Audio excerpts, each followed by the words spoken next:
It sits squarely in the heart of Europe, yet for many, it remains a phantom. A name on a map overshadowed by its louder neighbors, often relegated to a vague, gray notion of Eastern Europe. It's a nation whose modern identity is a constant, electrifying conversation between the ghosts of its past and the architects of its future. A country that, despite being the 9th largest on the continent, larger than Italy, often feels invisible on the global stage. This isn't just a tour. This is an attempt to navigate a river whose currents are made of history itself, a force that has carved canyons of unimaginable tragedy and valleys of breathtaking resilience into the very soul of a people. This is the journey to truly understand Poland. To feel the pulse of 21st century Poland, you must first accept a dizzying truth. Its borders are drawn in ink that has barely had time to dry, sketched over maps that were once traced in blood and ash. This isn't ancient history buried in textbooks. It's a living, breathing memory that informs every political debate, every family gathering, every national celebration. For 123 years, from 1795 until the end of World War I in 1918, Poland simply did not exist as a sovereign state. It was a nation dismembered, carved up and consumed by the neighboring empires of Russia, Prussia, and Austria. Yet, the idea of Poland refused to die. The Polish language, its rich literature, its fierce Catholic faith, these became the architecture of an invisible nation, a homeland carried in the hearts and minds of a people in exile on their own land. This unyielding spirit of defiance wasn't born from a legacy of weakness, but from the vivid memory of strength. It's easy to forget that for centuries, the Polish-Lithuanian Commonwealth was a colossal European power, stretching from the Baltic to the Black Sea. It was a unique political entity, a nobles' republic, where a surprisingly large percentage of the population, the Szlachta, or nobility, had the right to vote and elect their king.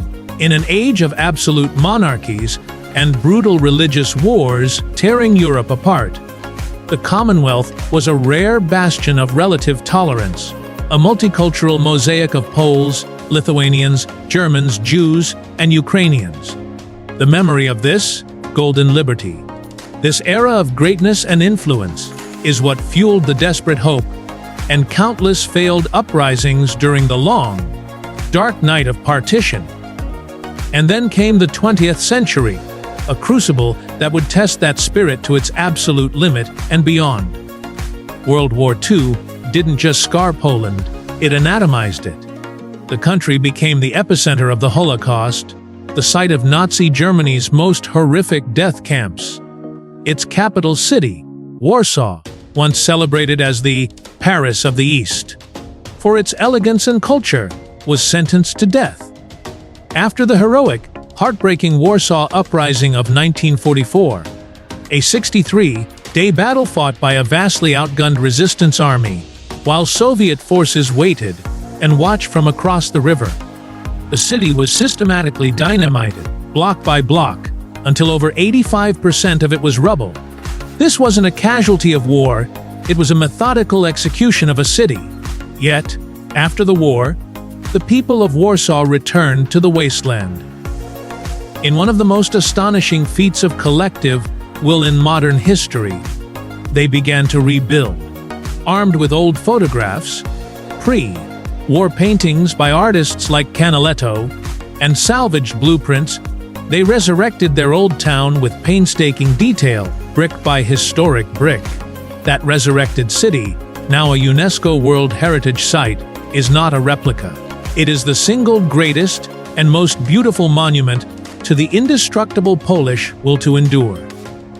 The end of the war, however, did not bring peace, but a new cage. For 45 years, Poland was trapped behind the Iron Curtain, a satellite state of the Soviet Union. Yet even here, the river of defiance flowed, often underground. The crack in the foundation appeared in 1978 with the election of a Polish cardinal, Karol Wojtyła, as Pope John Paul VII. His first papal visit to his homeland in 1979 was a political earthquake. Millions poured into the streets, not just for a religious event, but for a mass demonstration of silent, spiritual rebellion. He spoke to them not as subjects of a communist regime, but as heirs to a 1,000-year-old Christian civilization. He reminded them of their identity and their dignity, famously saying, "Be not afraid." That spark ignited a fire. In the GdaSK shipyards, an electrician with a formidable mustache named Lech Wałęsa climbed the gates and became the face of Solidarity, a grassroots trade union that grew into a 10 million-strong social movement. It was a force that, through strikes, protests, and sheer moral courage, peacefully dismantled a totalitarian regime from within. This isn't just a footnote in the Cold War. It's the blueprint for how a captive people can set themselves free. A nation cannot live on memory alone. And the story of how Poland rebuilt itself from the economic ruins of communism is perhaps its most astonishing chapter yet. The transition in the early 1990s was brutal. The shock therapy, prescribed to jolt the country from a centrally planned economy to a free market, resulted in hyperinflation, mass unemployment, and the collapse of entire state-owned industries. It was a time of immense pain and uncertainty.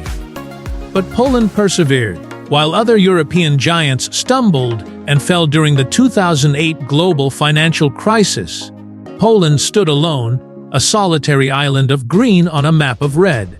It was the only member of the European Union to avoid a recession, a stunning testament to its newfound economic resilience and pragmatic policies. This was no accident. As of 2025, with a GDP soaring past $850 billion, it stands firmly as one of the world's top 25 economies, having leapfrogged many of its Western European peers in terms of growth. But how did this happen? The secret to Poland's success isn't a single resource or a lucky break. It's radical diversification and a ferocious work ethic. This country is an industrial chameleon. It's a powerhouse in manufacturing, producing cars, electronics, and home appliances for the entire European market.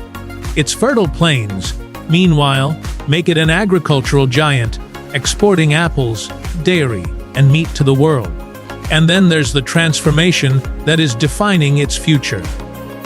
The accession to the European Union in 2004 was like injecting jet fuel into its development. Billions of euros in EU structural funds poured in, financing a national makeover.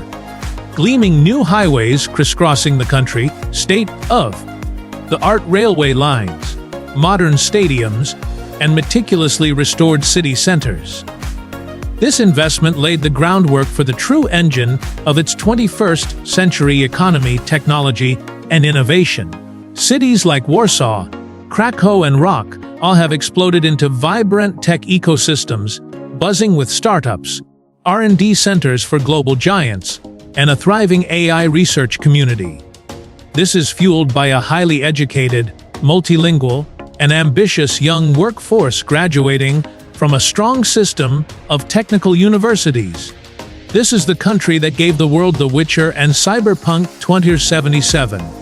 Not just video games, but sprawling, narrative-driven works of art that have become global cultural phenomena. This creative tech boom is a direct continuation of Poland's formidable intellectual legacy. The same spirit of inquiry that led Nicolaus Copernicus to re-order the heavens and Mary Skłodowska. Curie to unlock the secrets of the atom is now being channeled into virtual worlds and groundbreaking software. Crucially, this explosive growth has, so far, been more equitable than in many Western nations. While challenges of income inequality and regional disparities certainly exist, they are less pronounced. The cost of living remains significantly lower than in Berlin, Paris, or London. creating an exceptional quality of life that is attracting a new wave of immigrants, digital nomads, international students, and professionals from around the world, all seeking opportunity without the crushing expense of Western capitals. To truly know a country, you must sit at its table, and the Polish table is where you'll find one of its greatest, most overlooked treasures. Forget any lingering Cold War stereotypes of bland, heavy food. Polish cuisine is a revelation, a complex, soulful story told through flavor. The story begins, of course, with pierogi. These perfect half-moon dumplings are a national obsession, filled with anything from the classic savory cheese and potatoes, ruski to meat, mushrooms, or sweet summer blueberries. The narrative continues with tiurek, a tangy, almost mystical fermented rye soup, often served in a bread bowl with sausage and a hard, boiled egg. It's a flavor so unique and deeply satisfying it tastes like the Polish earth itself. Then there's bigos, the legendary hunter's stew, a rich, chaotic medley of sauerkraut, fresh cabbage, various meats, wild mushrooms, and plums, simmered for days until the flavors meld into something profound. This culinary experience reaches its most authentic peak in a bar mleczny, or milk bar. These are not trendy cafes, but humble, no-frills cafeterias, beloved relics from the communist era that have survived to serve traditional, home-style Polish food for astonishingly low prices. Eating in a milk bar isn't just about the food. It's a communion with the everyday life of Poland, a delicious and unpretentious window into its soul. This soul is defined by a powerful, ongoing duality. Poland remains one of Europe's most devoutly Catholic nations. The faith is inextricably woven into its identity. It was a shield that preserved Polish culture during the partitions, and a source of immense strength and organization during the fight against communism. Traditions like Wigilia, the elaborate 12-dish Christmas Eve supper, are cherished with a deep sincerity. But to see only this is to miss the other half of the conversation. Step into Warsaw, Kraków, or Poznan, and you'll feel a different energy. A vibrant, secular, and progressive movement is reshaping the cultural landscape, particularly among the young. The art scene is explosive, with world-class film directors like Paweł Pawlikowski following in the footsteps of masters like Andrzej Wajda and Krzysztof Kieślowski. There is a fierce, passionate debate happening in real time between deeply held traditional values and a powerful yearning for greater individual freedom and a more inclusive, Western-style society. This tension is not a sign of a society breaking apart, but of a dynamic democracy that is alive, arguing, and evolving before your very eyes. And at the heart of it all is a concept that doesn't translate easily: cuisine. It's often called hospitality, but it's deeper and more binding than that. It's an ingrained moral code that dictates a guest in one's home must be honored and cared for as if they were family. It's the stranger on the street who will walk you 3 blocks out of their way to help you find your train. It's the family that, upon learning you are a foreigner alone for the holidays, will sincerely insist you take the sacred empty seat at their Wigilia table, a place traditionally left for an unexpected traveler. While Poles can seem reserved or formal at first, once that barrier is crossed, you will find a warmth, sincerity, and loyalty that is profound and deeply moving. Poland's geography is as varied and dramatic as its history. The north is fringed by the cool, white sands of the Baltic Sea, home to the historic port city of Gdańsk, where the first shots of World War II were fired, and where the Solidarity movement was born. The south rises majestically into the jagged, granite peaks of the Tatra Mountains, a stunning alpine wilderness perfect for challenging hikes in the summer and skiing in the winter. At its base lies the charming town of Zakopane, a vibrant hub of the unique Goral Highlander culture, with its distinctive wooden architecture and rich folklore.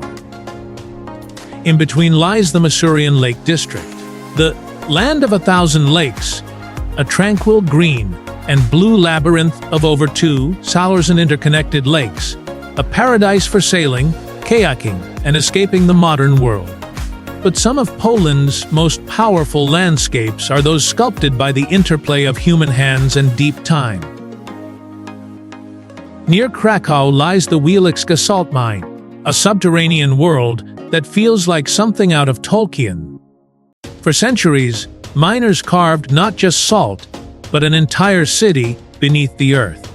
You descend into a labyrinth of tunnels that open into breathtaking chambers, including the colossal St. Kinga's Chapel, where everything — the altars, the chandeliers, the intricate religious reliefs on the walls — is hewn directly from the natural gray rock salt. It is a staggering testament to faith and human artistry in the most unlikely of places. To the east, straddling the border with Belarus, is the Baya Owida Forest, a UNESCO World Heritage Site that is the last significant remnant of the primeval forest once blanketed the European plain. To walk beneath its ancient, towering oaks and hornbeams is to step back 10,000 years into a real, world fairy tale. It is also the last refuge of the majestic European basin, the continent's heaviest land animal, which was brought back from the brink of extinction here. And then, there is a place that must be approached with a different kind of silence, with reverence and a heavy heart: Auschwitz, Birkenau. It is not a tourist attraction. It is a scar on the conscience of humanity, preserved as a state museum and memorial. To walk its grounds, to see the infamous Arbeit Macht Free Gate, to stand on the railway platform at Birkenau, where families were torn apart, to witness the chillingly vast collection of personal belongings left behind by over 1 million souls murdered here, is a profoundly harrowing but essential act of remembrance. It is a place that tells a story the world must never, ever be allowed to forget. Poland's role as the solemn guardian of this memory is a profound and heavy responsibility.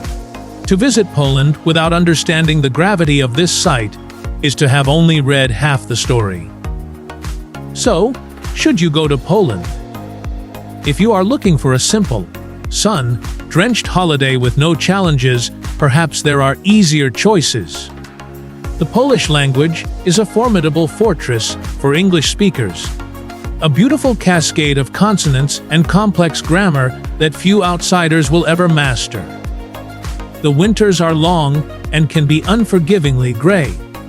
The weight of its history is palpable and can be emotionally demanding. But if you are a traveler who seeks more, who wants to feel the texture of a place and understand the powerful forces that have shaped it, then Poland is an essential, unforgettable destination. It offers a rare and potent combination in our modern world: a country that is remarkably affordable without being cheap, deeply historic without being trapped in the past, and fiercely proud without being unwelcoming. It's a place where you can explore a Teutonic knight's castle in the morning, reflect at a somber 20th century historical site in the afternoon, and then discuss the future of AI with new friends in a vibrant, bohemian bar in the evening. It's a country that doesn't give you all its secrets at once. It asks you to listen to the stories whispered by the cobblestone streets of Krakow's Kazimierz district, to the Chopin melodies that drift from open windows in Warsaw, to the roar of the crowd at a football match. It asks you to taste the resilience in its food, and to see the future being built in its gleaming city centers. Poland isn't just a place to visit, it's a complex, challenging, and ultimately rewarding conversation to be a part of.